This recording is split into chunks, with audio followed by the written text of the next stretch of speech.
過咗幾年之後呢，去到2018同2017年呢，我個腫瘤突然爆發，生到有9成10厘米咁大，意思即係我成個腦有1/3俾佢侵蝕嘅。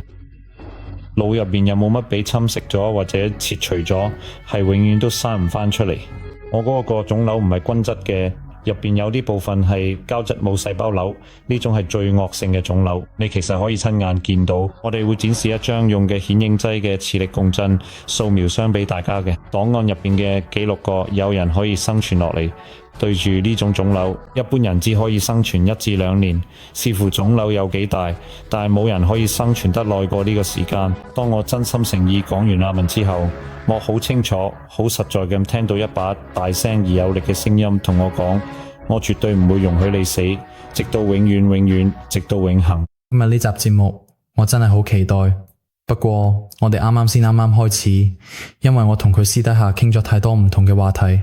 我今日嘅嘉賓係一位經歷過非常重大，佢講啦，創傷同埋悲劇嘅人。佢曾經患上腦腫瘤，一個好侵蝕性嘅腦腫瘤，差啲就要送命。佢遇見咗上帝，而家唔再拖延。等你哋聽下佢嘅故事。今日我哋請到咗哥蘭蘇斯里奇。哥蘭，非常感謝你抽出時間參與呢個播客節目。我希望通過呢個播客節目，我哋能夠榮耀上帝，並能夠激勵同埋鼓舞他人。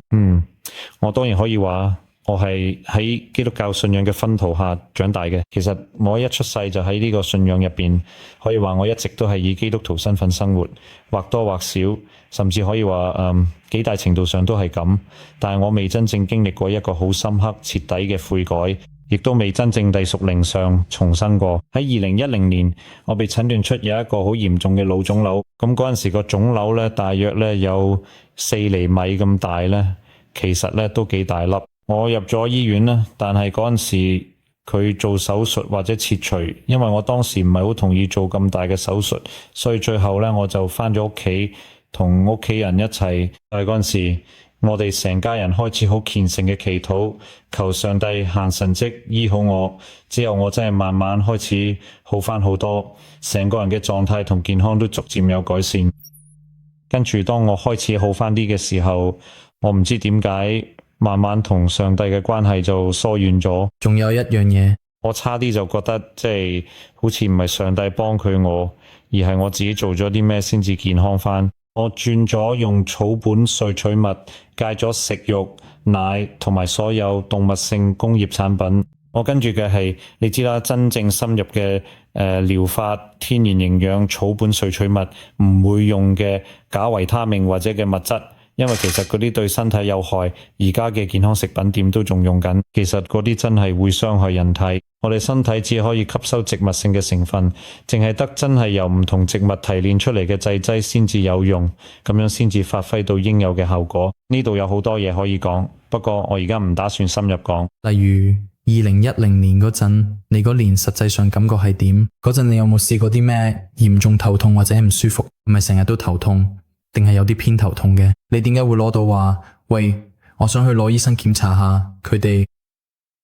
其實我係突然暈咗，之後佢哋即刻用救護車送我去醫院。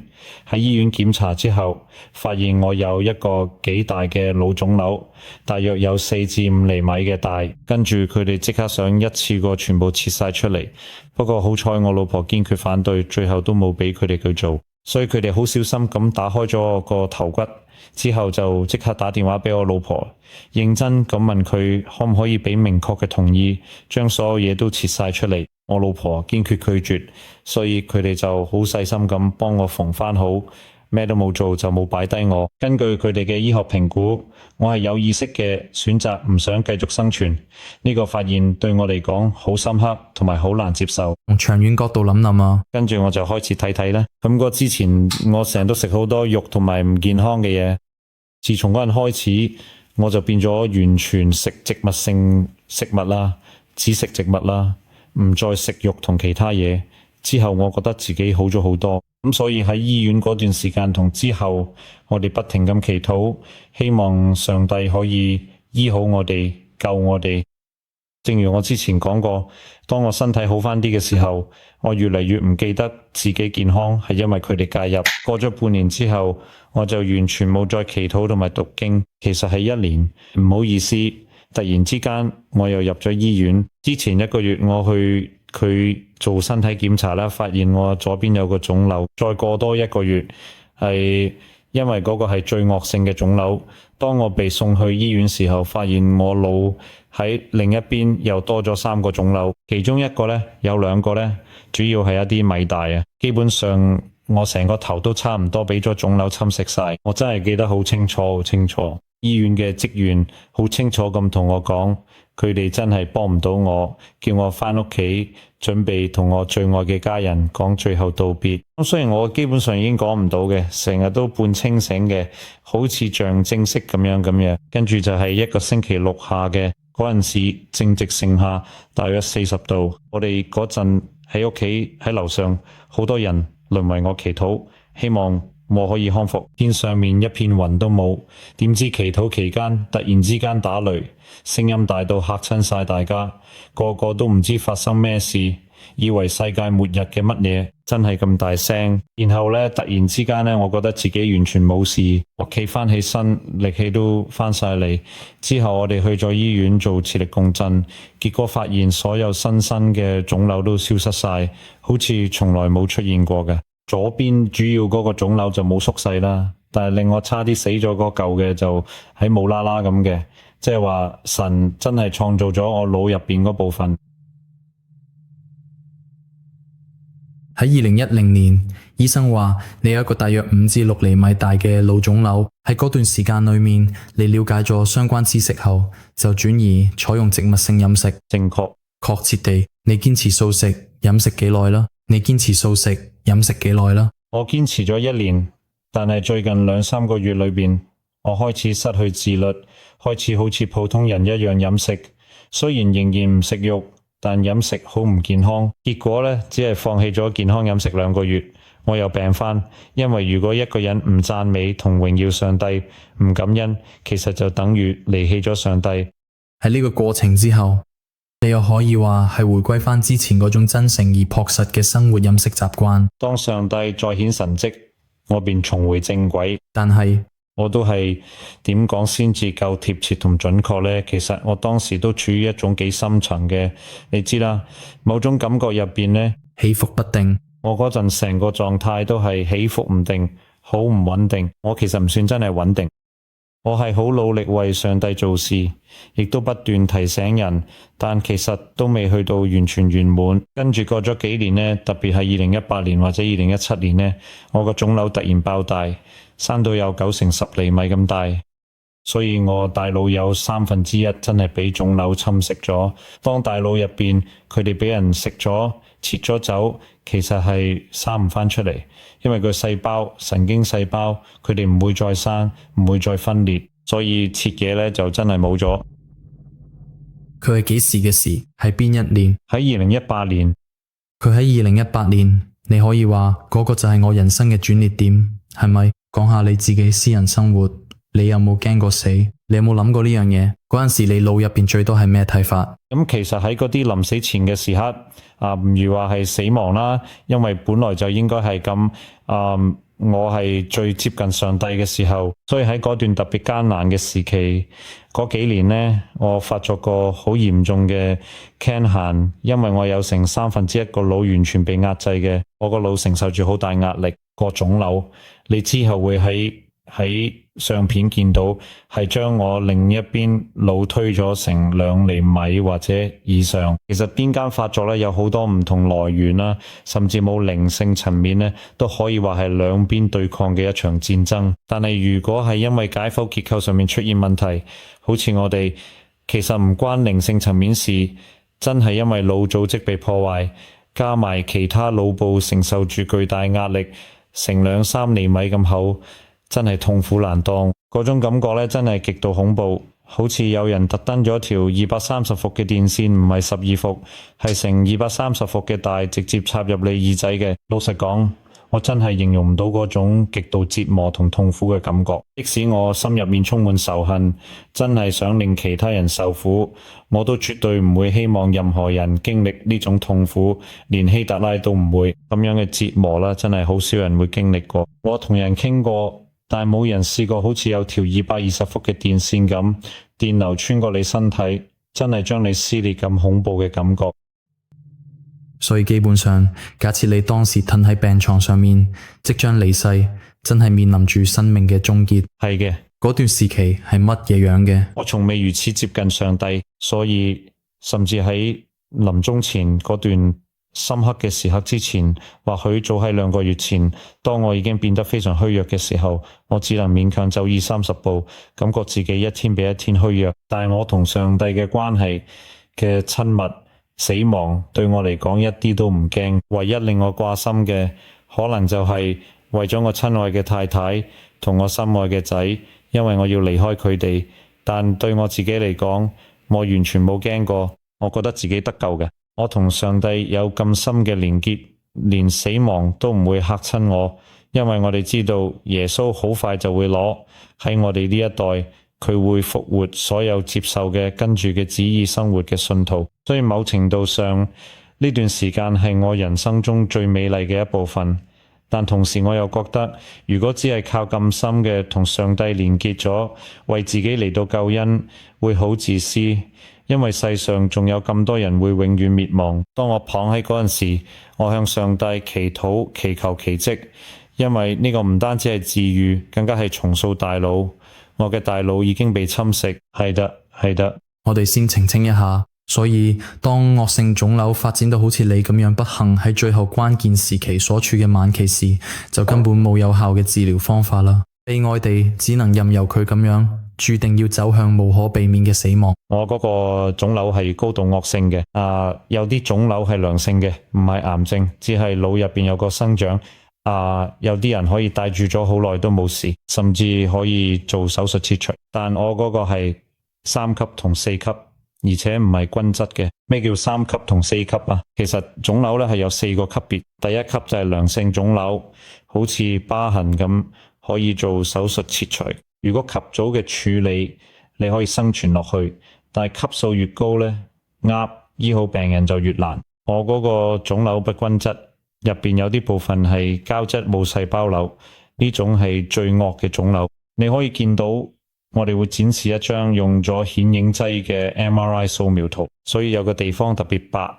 根據記錄，啲人試過生存過呢種腫瘤，一般人只可以生存1至2年，視乎腫瘤大細，但係冇人可以生存得更耐。真係嘅，咁我哋繼續講落去啦。佢去到2018年，你一個人喺咗張床上邊，你嗰陣同上帝祈咗咩禱？嗰個感覺係點嘅？其實呢，我祈禱咗好耐。嗰陣時我哋戴手錶，但係最少都應該有成1個鐘頭。喺嗰個神聖嘅空間入邊，我再次謙卑咁向全能嘅上帝認咗我所有嘅罪，亦都表達咗我真心想將成個人生完全奉獻俾佢嘅心願。其實我本身係做生意嘅，我係一個經濟學家。跟住同一個生產商一齊創辦咗一間大型音響設備公司，咁樣反而令我離上帝越嚟越遠。可以簡單嚟講，上帝要容許呢啲事發生，先至可以令我同佢一齊留去喺身邊。但係喺嗰次祈禱入邊，我同上帝講晒所有嘅求嘅原諒我離棄咗嘅去搞生意做咗啲乜嘢嘅事，我同佢認咗所有我記得好清楚嘅罪，真心誠意咁求佢賜我神聖嘅寬恕。咁如果真係如我之前所講，係冇神聖嘅旨意，要行一個真正神蹟嘅介入，等我可以向全人類發出一個極之重要嘅警告信息，咁就可以喺耶穌榮耀再嚟之前救到好多好多人。當我莊重嘅講完那邊之後，我清楚聽到一把非常明顯、響亮有力嘅聲音話：我絕對唔會容許你永遠死去。點解係永遠？因為耶穌會喺我哋有生之年再嚟。睇目前世界各地正在發生嘅呢啲深刻危機，睇下呢個壓迫性嘅獨裁政權正喺我哋眼前穩步發展壯大啦。好多人失明呢，係因為失明係一個漸進嘅過程。咁但係如果你睇睇過去20年，人們嘅心理同埋心態都發生咗變化。而家邊個都唔想同人講嘢啦，只係一部手機嘅啫。佢哋成日都攞住手機睇書，一切都變咗。不道德行為喺世界各地如此普遍地出現，令人難以置信。僅僅20年前，呢種意義深遠嘅發展仲係完全無法想象嘅。但我一路都話，由於我哋每日都喺度以微小而隱蔽嘅方式受到呢種影響，我哋根本無法真正理解已經出現並蔓延開嚟嘅人類嘅深刻而令人擔憂嘅衰落。我識咗。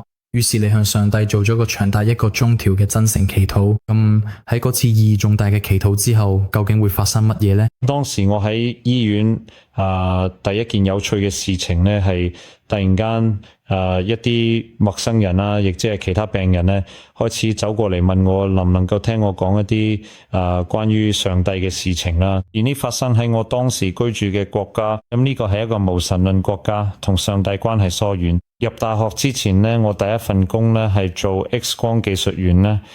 我仲管理過一個有 MRI 同電腦斷層掃描嘅部門，所以我好清楚醫療圈入邊嘅氣氛係點。佢嗰個環境講上帝基本上係唔可能嘅，但有趣嘅係喺我喺度嗰陣，大約有30個人嚟揾我，數量唔少，佢哋全部都渴望真理，而我都可以同每一個人講真理。最令我驚訝嘅係，喺我遇過嘅所有人入邊，無論係醫生定係負責衛生嘅人，我最深刻嘅經歷就係同一位負責衛生嘅人有關。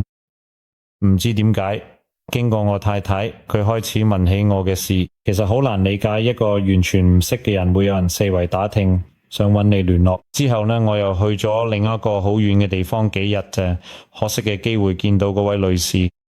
所以我就行咗過去，咁即使隔咗好遠，都即刻叫住我 Goran， 喂，你可唔可以同我講嘅真係有深度嘅關於真理、關於上帝、關於耶穌？我意思係嗰度真係發生咗好多不可思議嘅神蹟，係人喺醫院入邊都開始信仰。我真係嚇親，因為我之前從來未試過佢嘅經歷。我一直都有研究聖經同埋耶穌在啟之前嘅末世，但我從來都未親眼見過佢有力咁激烈嘅神蹟。我都可以話，就算到今日，我都好積極咁為上帝做嘅神蹟都係不斷發生緊。例如最近我經過一啲真係好奇怪、完全唔現實，甚至唔可能發生嘅情況之下，我竟然真係揾到佢嗰個人。之後嘅人就揾我啦。因為有一位好唔幸嘅女士，佢被一種好惡性嘅癌症侵蝕住，成個腹部都俾癌症吞噬晒，所有嘅每一個器官都完全冇晒啦。見到真係好慘同埋令人心碎。所以呢，最後我同我親愛嘅太太一齊去探佢，我哋同佢一齊虔誠嘅祈禱，亦都傾咗好耐，講咗好多關於上帝、關於深奧同永恆嘅真理。之後佢就被送去診所嘅舒緩治療部，嗰度係專門照顧臨終病人嘅地方。我哋一齊祈禱啦，而我自己都有個小組，我甚至可以 send 條 link 俾你，咁你就可以喺 Facebook 同網上 join 我哋。總之喺我哋祈禱嘅幾日之後，呢位女士就出咗舒緩治療部，仲覺得比以前任何時候都好。而家佢都會一齊參加我哋小組嘅祈禱，我哋成日都會經歷呢啲咁嘅事。榮耀歸於上帝，榮耀歸於上帝。所以呢個就係我同上帝團契嘅結果。其實喺2018年之前，我已經喺唔同階段為咗做嘢，但自從嗰陣開始，我就完全將我一生都獻俾佢。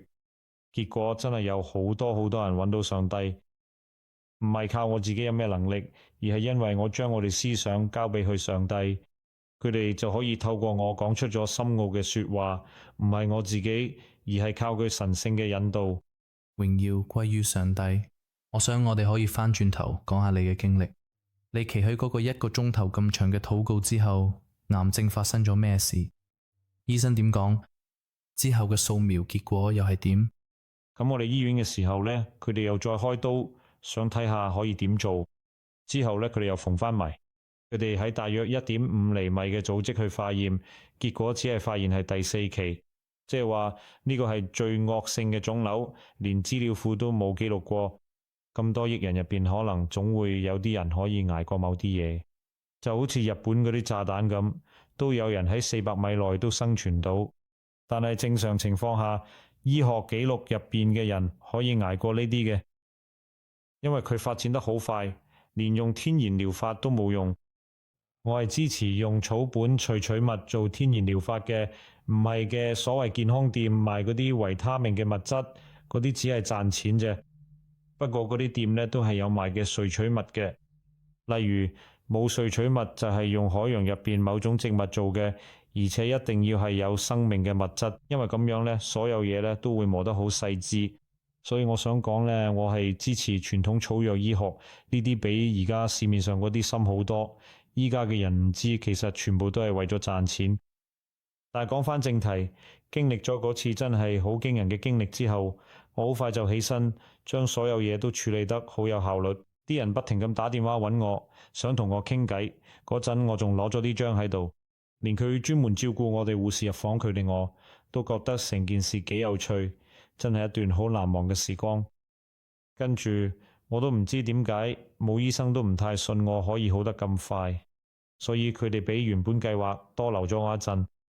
但係過咗10日左右，我終於正式出院，即刻同我至愛嘅家人返屋企，感覺好咗好多，亦都鬆一口氣。嗰陣時我睇住喺山村，仲一齊行咗10公里山路。之前我連行10米都唔得，但係經歷咗神蹟之後，我竟然可以行超過3個鐘頭，上山落山都冇問題。神真係行咗一個難以想象嘅奇蹟，我只能咁講，而且所有醫生都同意我嘅講法。我見過最頂尖嘅醫生，因為佢哋都唔明白發生嘅咩事。有個醫生話：你知唔知，先生，神係唔存在嘅，奇蹟都唔會發生。等我而家同你講一樣嘢，你個腫瘤消失嘅，其實唔係真係消失，因為佢唔可能無啦啦咁，反而係你身體唔知點樣將佢捲埋佢，然後藏佢喺嘅細胞入邊。神唔存在，奇蹟都唔存在，所以只係一個進化上嘅可能性。所以身體就揾到方法將個腦捲埋，咁樣功能就得以保留。我意思係醫生，我好尊重醫生，因為佢哋真係讀書好嘅，學咗比我哋普通讀完學位嘅人多1倍。但作為醫生，一個人都要用自己個腦去諗，因為藥廠控制住大學教育過程，成日灌輸咗假資訊俾學生，為咗可以賣咗佢嘅藥。但呢點真係要強調，醫生喺自然醫學入邊都係必須嘅。我哋有唔少人走到極端，話完全唔需要醫生。真正嘅平衡就係兩邊都要用，同時要識得篩選。事實就係冇發生嘅醫生都幾驚訝，有冇真係承認嘅事實？仲有一位醫生係嗰班人入邊，佢曾經好長時間都係我哋祈禱小組嘅重要成員。講開醫生，我突然諗起有個好 friend， 佢係一位醫生，有自己嘅自然醫學診所，而且都好正規嘅醫療專業人士。但佢都有參與新時代宗教會用嘅嚟自另一邊嘅方法。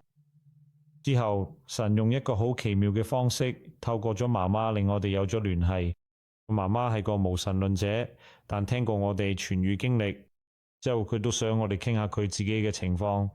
點講好呢？咁嗰種病係神經會慢慢衰退，之後行唔到，越嚟越虛弱，最後連嘴都開唔到，最後會死。基本上係冇得醫嘅人可以康復。其實就算嗰時未識我哋，神都已經保護緊嘅。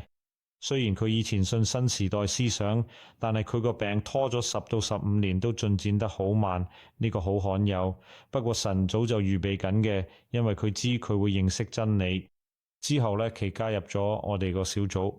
後來我而家唔詳細講啦。總之我哋傾咗好多關於真理、宗教等等嘅嘢，中間有好多阻撓。撒旦一直想阻止佢，但係而家佢已經變成一個對神好忠心嘅女人。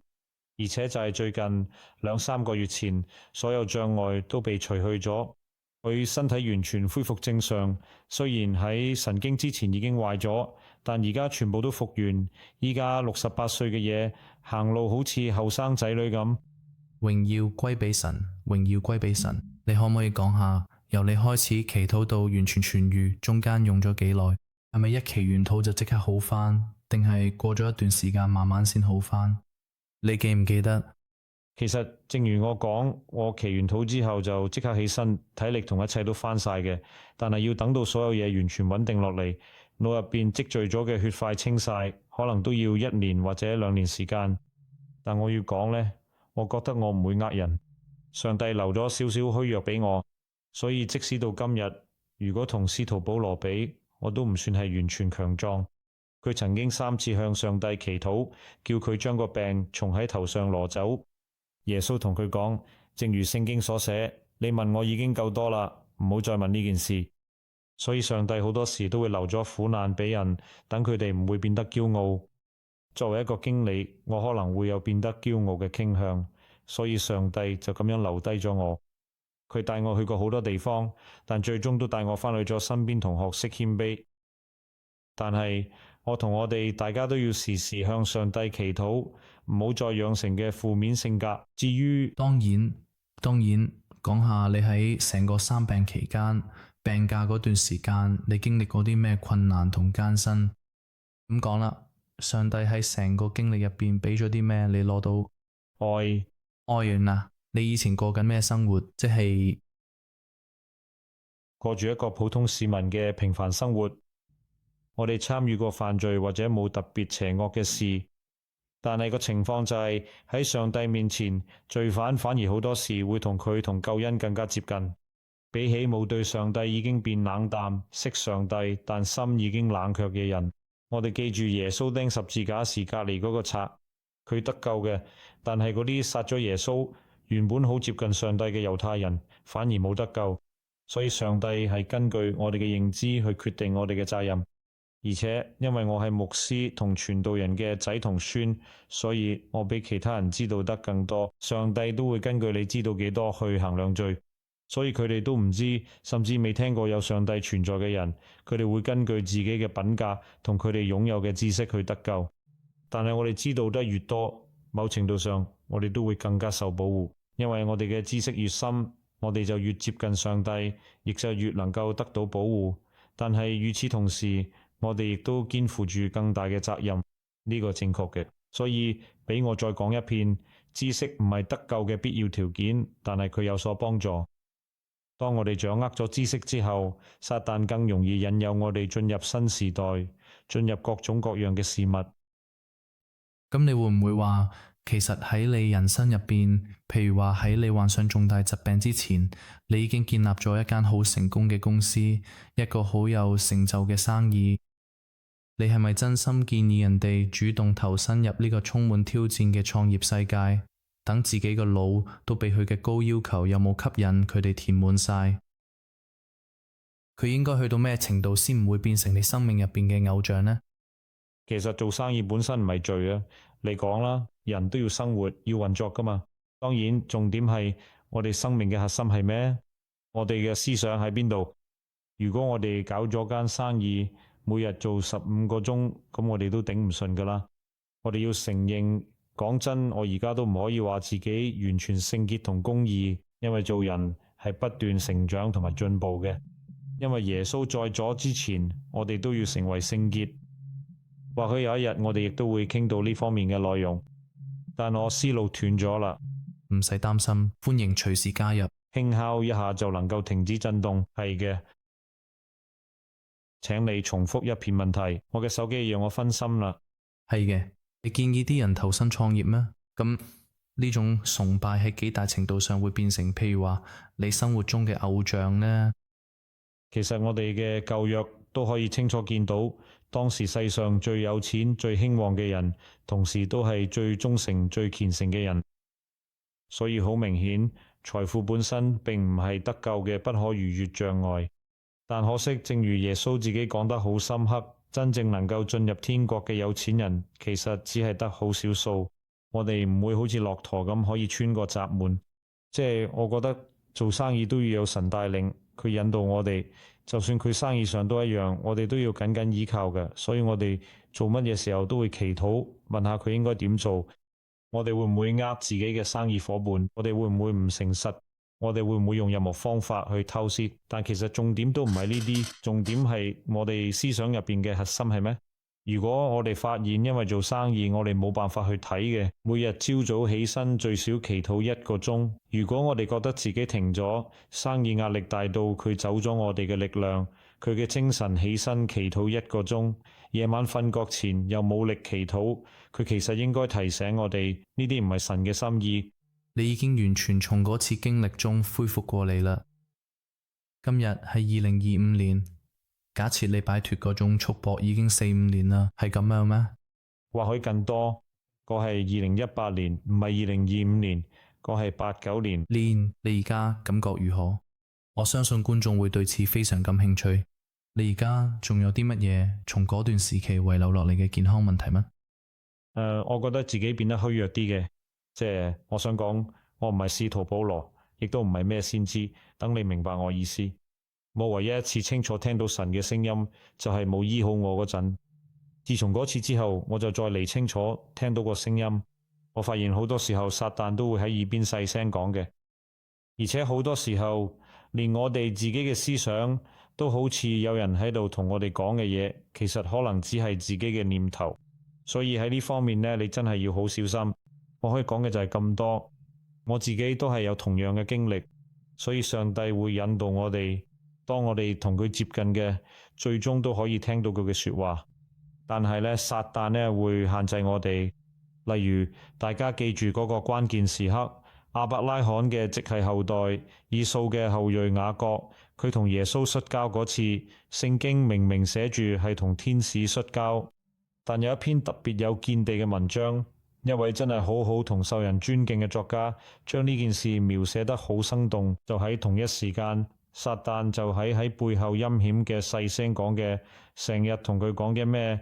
你絕對唔可能贏到呢場爭鬥之旅，試圖喺心入邊種下懷疑同絕望嘅種子，或者贏咗之後變得憎恨。簡單嚟講，我哋真係要對超自然世界極度小心，因為嗰度就係撒旦最活躍嘅地方。我留意到好多本來向住真理行嘅運動，一開始喐動，撒旦就即刻出現，結果佢哋最後變得比之前更加離經叛道。絕對係，絕對係。你而家係咪食植物性飲食？你會唔會建議其他人都食植物性飲食？而家嚟講，植物性飲食係必須嘅。我只係想講一樣嘢，雖然我絕對係冇嘅，我係完全唔食動物性產品。而家嘅植物，特別係如果你唔係佢自己花園、自己塊地種嘅，營養已經好貧乏。同時呢，我哋又被逼要食蛋。蛋呢，真係唯一一種動物性產品，唔止係肉咁簡單，唔單止係成熟嘅嘢佢，而係包含咗所有維持生命所需嘅元素，可以令一個完整生命由佢完全發展出嚟。所以蛋入邊呢係完全濃縮咗一切。如果有一日真係遇到迫害，我都唔會覺得奇。可能到時我哋都要自己養蛋嘅，但呢啲暫時唔好講住。所以蛋方面呢，我哋都要99%啦，以植物性飲食為主啦。例如，我哋應該自己整麵包嘅食。敵人其實已經將麵包變成今日飲食入邊最毒嘅嘢。而家嘅小麥，佢嘅基因結構已經俾人改造過。所以而家食落去咧係極度危險，但係好似 Emma 嗰啲古老品種，如果只係用乾酵母嘅整，絕對唔可以用新鮮酵母。同埋焗嘅時候要做到麵包入邊有窿，完全焗到乾晒。最好咧就係焗完之後擺一日先食，呢啲都係健康飲食嘅基礎之一啦。等等，我而家唔詳細講住，雖然我自己都花咗好多時間研究。梗係啦，梗係啦，梗係啦。但如果你可以再同大家解釋多啲，你而家身體點啊？係咪完全康復，定係仲有嘅後遺症？我就係對呢樣嘢有興趣。其實我咩都做到，即係話呢，我會寫書，我都會做咗體力勞動，同埋我成日都會自己揸車行好遠呢，好似單程就要揸600公里嘅，真係幾長途嘅。我可以正常工作，但係感覺自己同以前唔係咁一樣啦，有啲易。教約，我感到某種程度嘅虛弱，為此我感謝上帝。因為其實呢樣嘢真係令我好似使徒保羅咁，時時刻刻都保持住謙卑，咁樣我就唔會變得驕傲，最終遠離咗上帝。多謝你俾我呢一切。咁我想問，作為最後一條都係最重要嘅問題之一，你作為一個真真正正經歷過極大悲劇同埋巨大痛苦嘅人，佢人生某個重要層面，你會同佢正經歷困難同嚴重疾病搏鬥嘅人講咗咩？我交俾你，俾佢哋一個訊息。咁我可以講一樣嘢，正如我哋之前講到關於皈依同得救嗰條問題，神係期望我哋要盡自己能力去做應該做嘅嘢，即係話神會醫治嘅非洲一啲咩都冇嘅黑人，即使佢哋冇都冇做，因為佢哋根本嘅能力去做。但係對於我哋，如果我哋有能力去做嘢，咁就期望我哋要轉去健康飲食，仲要用植物提取物。但即使係呢啲，亦都無法治癒嚴重嘅疾病，呢個就需要上帝嘅幫助啦。但就我哋而言，我哋必須戒掉肉類、酒精、咖啡、香煙、有害物質、紅茶同埋綠茶。所以順便講一句，我頁面上所有不健康嘅嘢，我都強烈推薦俾你。我喺 Facebook 同互聯網上都有2個專門嘅頁面同埋群組。喺嗰度呢，你可以輕鬆揾到有關健康營養嘅全面介紹。有一本詳細嘅書，我係由幾位受人尊敬嘅作者度精心整理出嚟嘅，入邊徹底解釋咗所有健康嘅基本原則、真正需要嘅重要精華等等。我哋可唔可以請你寫嘅熒幕上？可以，你會諗到嘅。最重要嘅係要食得健康。喺某啲病症下，例如有一種20倍濃縮嘅乳香精華。所以普通嘅乳香提取物對健康有益，但不能治癒疾病。如你所講，如果對嗰啲重症患者服用高濃度藥物係可以治癒嘅。所以健康嘅飲食係必要嘅，但係特殊嘅療法亦都係必要嘅。呢啲療法都包含喺我編寫嘅書中。如果採取所有呢啲措施，即使喺生命嘅最後階段，亦有可能恢復健康。剩翻呢就交俾上帝啦。當然，咁你都會建議我哋盡自己所能做晒所有可以做嘅嘢，所有屬於我哋可以做嘅嘢，所有我哋可以做嘅，加埋向上帝祈禱，時刻交託俾佢，就係佢一個新生會自然表現出嚟。我只可以問人一個問題：如果你見到有啲人憎你、攻擊你，甚至冇唔同範疇，包括生意上面害你，而你對嗰個人都產生嘅仇恨，咁呢個就應該係一個信號，提醒你要開始向上帝祈禱，求我賜你心入邊充滿愛，就好似耶穌愛咁嘅敵人一樣，我哋都要愛我哋嘅敵人。呢個唔代表我哋要向我哋嘅敵人低頭，但我哋唔可以憎恨，甚至就算我哋最憎嘅敵人嚟揾我哋都應該幫佢。Goran，非常多謝你成為呢個極具啟發性嘅 podcast 不可或缺嘅一部分。如果我可以嘅話，容我大膽問你最後一個深刻嘅問題。好明顯，上帝救咗你脫離嚴重嘅病痛，令你可以真真正正佢呢個世界發光發亮，去公開分享嘅同佢神聖嘅說話。如果呢個係你喺地球上最後一次由心而發嘅演講，你最想向全世界嘅人傳達咩嘢深刻信息？上帝愛你，耶穌都愛你，佢一種愛可以大過天父同佢個仔耶穌賜俾我哋嘅愛。